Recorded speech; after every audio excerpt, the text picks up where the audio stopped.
I'm here with Kristyn Annis from Canadians for Clean Prosperity. I want to talk to you a little bit about carbon taxes and pricing pollution. But first, just what is your group? Can you give us a quick sketch of who are you guys? Yeah, sure.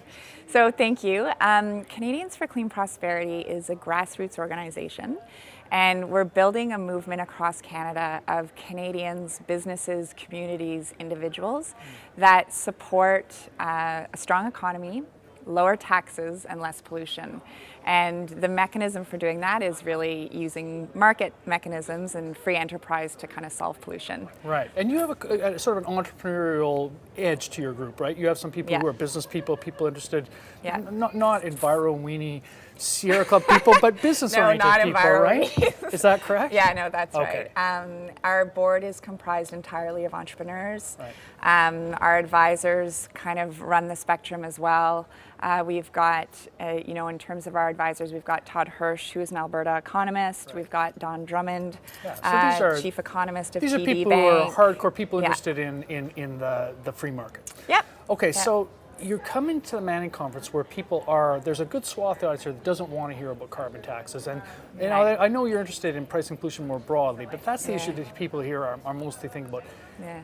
If you had to say to people, don't be afraid of carbon taxes, conservatives, it makes sense for you. What's the brief case? What's the short case? Yeah, so I think there are kind of four benefits to it, but one of the first things to remember is that really, this is an opportunity to cut taxes on things we want more of, like jobs and income. Right. So you can take every single penny that's collected in a carbon fee and use it to cut taxes, income, payroll taxes, what have you, things that are actually growing our economy and our prosperity. Right. So that's one of the main benefits. A price on pollution also does allow the market to really step in and start to innovate and solve those problems. And so I think that's the other key thing with that price signal. So it should be a natural for this crowd, but it isn't for some reason. Why do you think that is? Well, I think one of the reasons is that, there is a certain mistrust in government, that if government takes something, they're not going to give it back.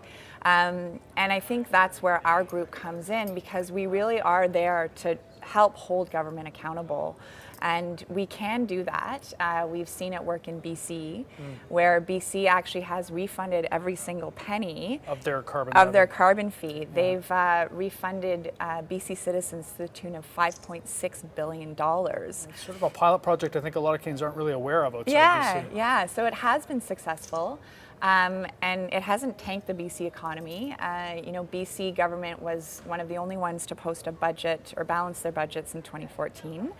And their rates of growth are comparable, if not stronger, than other areas of the country. Ontario's the front line right now in this, right? If you were talking about the Ontario government contemplating some kind of price on carbon, what are the principles they should be applying as they consider that policy?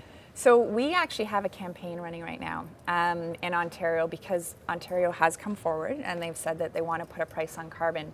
So we're very much in support of that idea, the market mechanism being put in place. But, and it's a big but, we only are supportive if they confirm that they're going to refund every single dollar in the form of tax reductions. So a revenue neutral carbon price of some sort where everything goes back to... Absolutely.